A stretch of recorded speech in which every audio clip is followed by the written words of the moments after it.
Hey guys, welcome back for the first Halloween tutorial. Fun fact, before we get started, picking the awkward music at the beginning is my least favorite part of this season, but my favorite is watching everybody's cool Halloween tutorials and trying to come up with some of my own. So to kick this year off, I'm starting with super simple FX makeup, like it's just latex and some spiders, and it was inspired by one of the potentially fake American Horror Story Season 6 promos, but that's besides the point.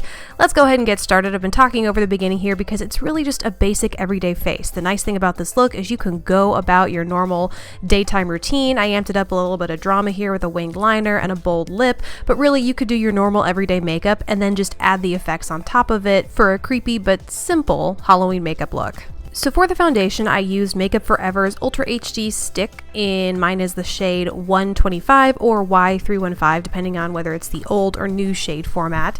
For concealer, I went in with Kat Von D's Lock-It Concealer Cream, and mine is in the shade L11 Neutral. I set the concealer with the Kat Von D Translucent Setting Powder, and then I'm just going in here with my Pure Minerals Glow Together Gradient Matte Shimmer Bronzer to bronze up my face. Basically, if you saw my favorites video for September, it's all of my favorite face products. Then I'm going in with blush, once again a favorite from the brand Essence. This is in the shade Autumn Peach. And then I went in with a highlighter, the Becca Shimmering Skin Perfector Pressed in Champagne Pop. And I'm just applying that where I typically would, which is along the tops of my cheekbones, down the bridge of my nose, slightly on the tip of my nose, and my Cupid's bow. On to brows. This is the Makeup Forever Pro Sculpting Brow Palette, and mine is in the shade 1. I believe it's the lighter of the two that they have. So I'm first taking the wax and the spoolie side of the brush that comes with this, and I'm dipping my spoolie straight into the wax and running that through my brows to help shape and hold them into place. Then I take the angled liner brush on the other end of the brush that comes inside this kit, and using a mixture of the darker and medium brunette shades to fill and shape my brows. Now moving on to the shadows, I'm first taking a matte brown shade, a few shades deeper than my natural skin tone. For me, that's the ColourPop Super Shock Shadow in the shade Cornelius from the Kathleen Lights.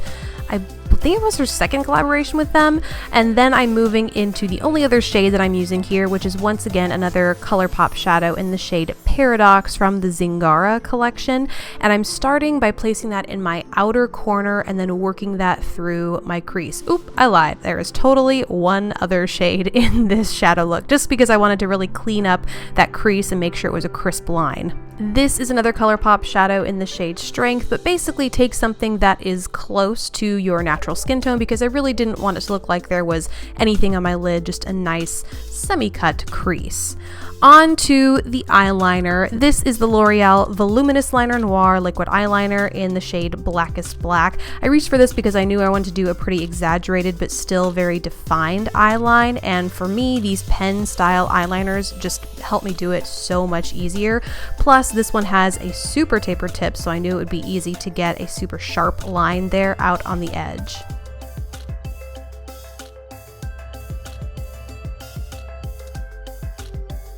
To add a little bit more drama and smudginess to the look, I went ahead and smudged some grayish black liner right under my lower lash line and pulled it up beneath that liner. This also gave me a little bit of something to smudge later on in the tutorial. You'll see it comes in handy when creating some like a tear stain look, but this is totally optional to the look if you're not into it.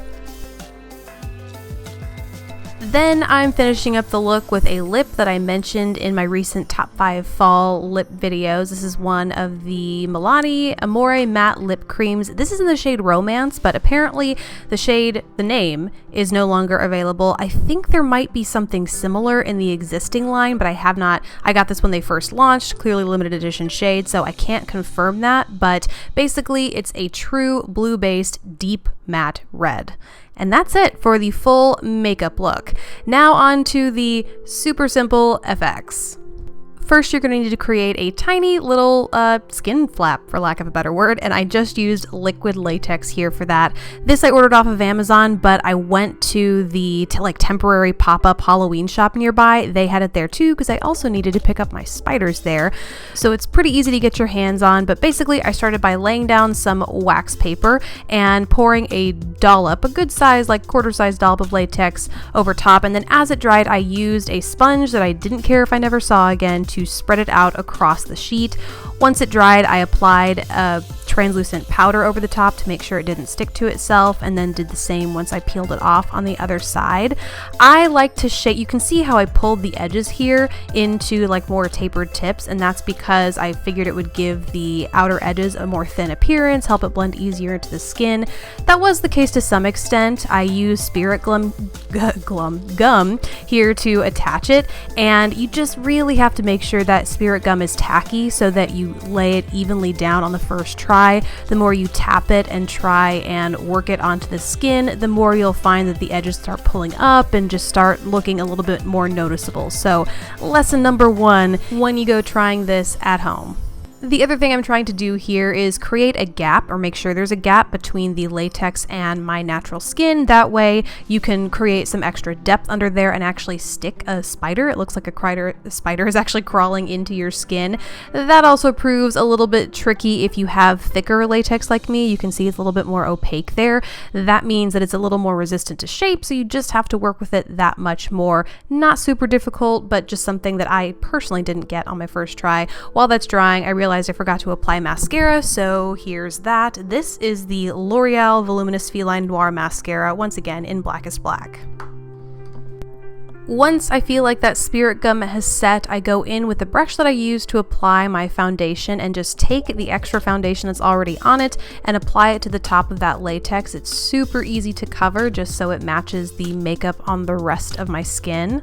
It won't totally get rid of the shine that the spirit gum has, so you will want to go in with some mattifying powder over top just to make sure it is matte or matches the finish of the rest of your skin as well. Now here I'm taking that same kind of grayish black shadow that I used on my lower lash line, and I'm using that to shade not only the under portion of where that, like the gap between the latex and my skin, but I'm also using it to shade the latex as well. I'm going in with some scab blood, which will dry and congeal to a darker shade of red, but adding that darker grayish black underneath ensures that it's a super dramatic cut along the skin. And last is the placement of the spiders. Like I said, guys, super easy tutorial. I actually got 2 spider sizes when I went to the Halloween store. One was about the size of the spider rings that you pick up around this time of year. Way too big for this cut of latex. I'm not sure what I was thinking, but luckily I had these smaller guys. They fit under there perfectly, and they allowed me to get a lot more on my face, and they were easier to apply to more flexible areas like my neck. You'll see I apply them down there as well.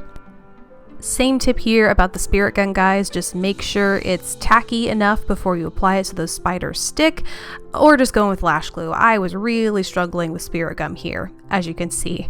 Then if you want to add the tears or fake tears, I would recommend buying real fake tears, if that makes sense, at a Halloween store. I didn't have them on hand though, forgot to pick them up, so I just went in with a beauty oil. I put some on a brush and grabbed some extra of that eyeshadow that I already had smudged under my lower lash line and just went to town. But I have found, both good and bad, this oil helps dissolve that spirit gum. So to help your latex last throughout the night, I do recommend picking up actual tears. And that's it. That's all you need to do to create this look. I hope you guys found this easy. Definitely let me know if you end up wearing this out on Halloween. Send me a picture on Instagram, Snapchat, Twitter, whatever you use. I want to see it.